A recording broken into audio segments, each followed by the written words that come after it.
Hello friends, welcome to my YouTube channel. कैसे हैं आप सभी लोग? आई होप आप सभी लोग अच्छे होंगे। आज की सीरीज़ में यहाँ पर हम करने वाले हैं एसएससी एमटीएस का paper, previous year exam paper है यहाँ पर। तो हम डिस्कस करेंगे आज के सेशन में जीएस का सेशन यहाँ पर हम डिस्कस करेंगे। देखेंगे किस टाइप के क्वेश्चन मोस्टली एग्जाम में पूछे जाते हैं। तो बढ़ते हैं, हम सीरीज़ को आगे बढ़ाते हैं और देखते हैं जो फर्स्ट क्वेश्चन है यहाँ पर हमारा क्या दिया गया है। उससे पहले आप लोगों को मैं एक चीज़ बता देती हूँ, यहाँ पर क्वेश्चन हमारे इंग्लिश और हिंदी दोनों में दिए गए हैं। यहाँ पर जो इंग्लिश के स्टूडेंट है वो इंग्लिश में रीड कर लीजिएगा, जो हिंदी के स्टूडेंट है हिंदी में कर लेंगे, ठीक है। बट यहाँ पर मैं हिंदी में आप लोगों को जो डिस्कस करने वाली हूँ वो मैं हिंदी में करने वाली हूँ, ठीक है। तो सेशन के स्टार्ट करते हैं बिना टाइम वेस्ट किए हुए। उससे पहले आप लोगों से एक गुजारिश है, अगर आप लोग हमारे चैनल पर पहली बार जुड़ रहे हैं तो हमारे चैनल को सब्सक्राइब कीजिएगा और सेशन को ज़्यादा से ज़्यादा अपने फ्रेंड के साथ शेयर कीजिएगा, ठीक है। मैं वही बात करूँ जैसे कि यहाँ पर फर्स्ट क्वेश्चन हमारा दिया गया है, which statement best describe virus, ठीक है। तो यहाँ पर ये हमारा वायरस से संबंधित क्वेश्चन है, कोई बात नहीं। हमें क्या करना है, मैंने जैसे कि बताया आप लोगों को, मैं हिंदी में यहाँ पर डिस्कस करूँगी। इसमें इन्हें यौगिक सूक्ष्मदर्शी में देखा जा सकता है। तो ऑप्शन यहाँ पर हमारे 4 दिए गए हैं, हमें क्या करना है, चारों में से सही आंसर बताना है। वे एक यौगिक सूक्ष्मदर्शी के नीचे दिखाई देते हैं, वे बैक्टीरिया फिल्टर से नहीं गुजर सकते हैं, या फिर वे एक मेजबान सेल के बाहर प्रजनन कर सकते हैं। तो देखिएगा यहाँ पर यहाँ पर हमारा सही आंसर हो जाएगा, वे प्रोटैक्टिक्स और यूकेरियोट्स दोनों में बीमारियां पैदा करता है ना। तो हमारा सही आंसर कौन सा हो जाएगा, 4th हो जाएगा, ठीक है। तो इसी तरीके से हमें सभी क्वेश्चन को यहाँ पर डिस्कस करना है ना। प्रोनाउंसिएशन थोड़ी सी गलत हो गई, बट कोई बात नहीं, है ना। बढ़ेंगे हम नेक्स्ट क्वेश्चन की तरफ। यहाँ पर देखेंगे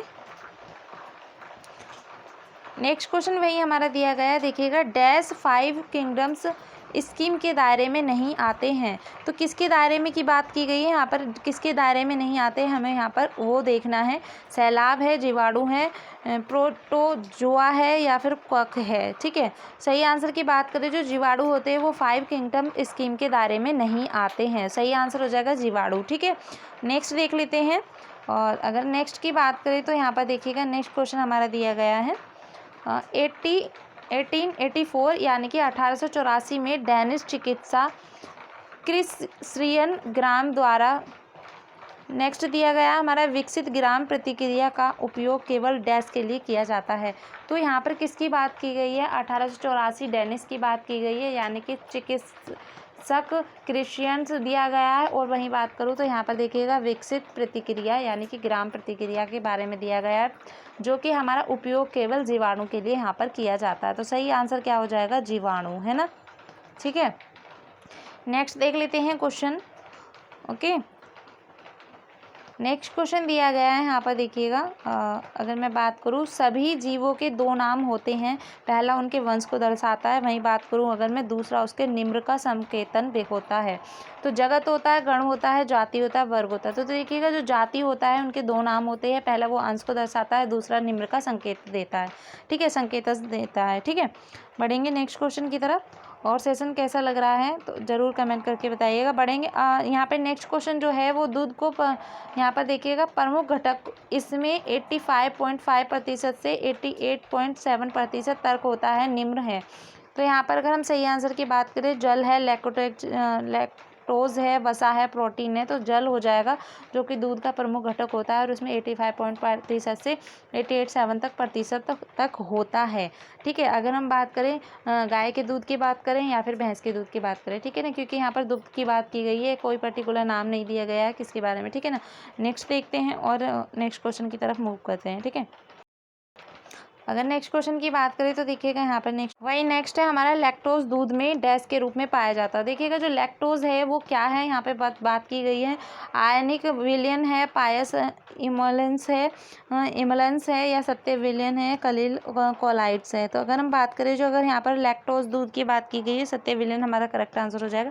नेक्स्ट देखेंगे, यहाँ पर नेक्स्ट की बात करें तो देखिएगा नेक्स्ट दिया गया है यहाँ पर, निम्नलिखित विकल्पों में से कौन लियोफिलिक यानी कि कोलाइडिक्ट की एक विशेषता है। यहाँ पर किसकी बात की गई, ज़्यादातर अगर मैं बात करूँ यहाँ पर साइंस के क्वेश्चन दिए गए हैं, वे मजबूत डिजिटल प्रभाव का प्रदर्शन करते हैं, वे प्रतिवर्ती होते हैं, या उन्हें तैयारी के लिए एक विशेष तरीकों की आवश्यकता होती है या फिर विलियन सोलियन की संलयनता प्रकीर्ण माध्यम के समान होती है। सही आंसर हो जाएगा वे प्रवृत्ति होते हैं। नेक्स्ट क्वेश्चन देख लेते हैं हम। आंसर आप लोग सभी देख पा रहे हैं, क्वेश्चन के साथ साथ हमारा मेंशन किए गए हैं ऑलरेडी पहले से ही। अपकेंद्रण करने का सत्य विलयन के कप अपेक्षित नहीं होते हैं, जबकि कोलोइडल नीलवन के कारण अपेक्षित हो जाते हैं। तो यहाँ पर सही आंसर हो जाएगा उच्च चाल। नेक्स्ट देख लेते हैं। नेक्स्ट है यहाँ पर देखिएगा, स्टेफिलोकल खाद्य अवशिष्टता में उत्पादित जीविका टॉक्सिन्स होते हैं। सही आंसर हो जाएगा आर्द्र जीव विष एंट्रोटॉक्सिन्स। ठीक है, सही आंसर कौन सा हो जाएगा हमारा थर्ड ऑप्शन। नेक्स्ट देख लेते हैं। नेक्स्ट है हमारे यहाँ पर निम्न में से कौन सा एक सामान्य मशीनिंग ऑपरेशन है। तो देखिएगा, सही आंसर की बात करें तो यहाँ पर सभी ऑप्शन को जरूर देखना है कि क्योंकि कभी क्या होता है, क्वेश्चन हमारा सेम दे दिया जाता है बट ऑप्शन को क्या कर दिया जाता है, चेंज कर दिया जाता है। कभी कभी क्या होता है, ऑप्शन सेम दे दिए जाते हैं और क्वेश्चन को घुमा फिरा कर दे दिया जाता है। तो सभी दोनों चीज़ों को ही हमें बेहतर तरीके से पढ़ना है ताकि हमारा आने वाला क्वेश्चन कभी गलत नहीं हो पाए। ठीक है, सही आंसर क्या हो जाएगा, प्रविधिन ड्रिलिंग। ठीक है, नेक्स्ट क्वेश्चन देख लेते हैं। नेक्स्ट क्वेश्चन है, निम्नलिखित में से कौन सी धातु के टुकड़े को जोड़ने और सामान्य फैब्रिकेशन कार्यों में इस्तेमाल की जाने वाली एक सामान्य प्रक्रिया है। और देखिएगा, ये वाली सीरीज़ आप लोगों के लिए बीपीएससी का भी रिसेंटली में एग्जाम है, तो साइंस के काफ़ी क्वेश्चन पूछे जा सकते हैं। तो ये वाली सीरीज़ वहाँ पे भी आप लोगों के लिए काफ़ी महत्वपूर्ण होगी। तो कोई सा भी एग्ज़ाम हो, सभी गवर्नमेंट एग्जाम के लिए यहाँ पर ही हमारी सीरीज़ महत्वपूर्ण होने वाली है। ठीक है, तो यहाँ पर सही आंसर क्या हो जाएगा, प्रोसेसिंग। ठीक है, जो अगर हम बात करें, जो प्रोसेसिंग है वो धातु के टुकड़ों को जोड़ने और सामान्य फैब्रिक्स कार्यों में इस्तेमाल की जाने वाली एक सामान्य प्रक्रिया है। नेक्स्ट देख लेते हैं। नेक्स्ट है, निम्नलिखित में से कौन सा सामान्य कारण है जो किसी का कार्यशाला में दुर्घटनाओं का कारण बन जाता है। परियोजना की प्रकृति है या फिर उपकरणों का आकार है, पारंपरिक तकनीकी है, असुरक्षित कार्य स्थिति है। तो सही आंसर हो जाएगा फोर्थ ऑप्शन। ठीक है, नेक्स्ट देख लेते हैं। नेक्स्ट है, एक पदार्थ है जो अपूर्ण स्पर्श रेखीय प्रतिबल लगाने पर निरंतरण विकृत होता है, भले ही वह अपूर्ण प्रतिबल कितनी भी छोटी मात्रा में लगाया गया हो। तो सही आंसर हो जाएगा तरल। नेक्स्ट, निम्नलिखित में से कौन सा मूल नियम है जो किसी भी तरल पदार्थ पर लागू होता है। तो द्रव्यमान संरक्षण का जो सिद्धांत होता है वो हमारा तरल पदार्थ पर लागू होता है। नेक्स्ट देख लेते हैं। नेक्स्ट है, यहाँ पर देखिएगा, किसी प्रणाली को द्रव्यमान की एक निश्चित पहचान योग मात्रा के रूप में परिभाषित किया जाता है। प्रणाली की सीमाएं प्रणाली को डैश से अलग करती हैं। तो परिवेश जो होता है वो प्रणाली की सीमा को परिवेश से अलग करती हैं, मतलब प्रणाली को अलग करती हैं। ठीक है ना, तो परिवेश सही हो जाएगा। नेक्स्ट है, भौतिक मात्राओं को आपस में संबद्ध करने के लिए समृद्ध करने के लिए कोई भी मान्य समीकरण विमीय रूप से डैश होना चाहिए। तो सजातीय होना चाहिए, जो कि हमारी भौतिक मात्राओं में आपस में समृद्ध करने के लिए। ठीक है ना, नेक्स्ट देख लेते हैं। नेक्स्ट है हमारे यहाँ पर, एक गाय जो हमेशा गर्मी हीट में होती है डैश के नाम से जानी जाती है। तो बुलर है, बुलर जो होती है वो बुलर के नाम से जानी जाती है। नेक्स्ट है, यहाँ पर देखिएगा, नेक्स्ट है, क्रॉस बोर्डिंग क्या होती है। क्रॉस बोर्डिंग की बात करें तो दो स्थापित नस्लों के बीच प्रजनन की प्रणाली होती है। ठीक है, नेक्स्ट देख लेते हैं। नेक्स्ट क्वेश्चन हमारा क्या है, लाल सिंधी गाय का मूल स्थान क्या है। ये काफ़ी टाइम पुराना पेपर है जो कि हमारा सभी एग्जाम पेपर के लिए महत्वपूर्ण है।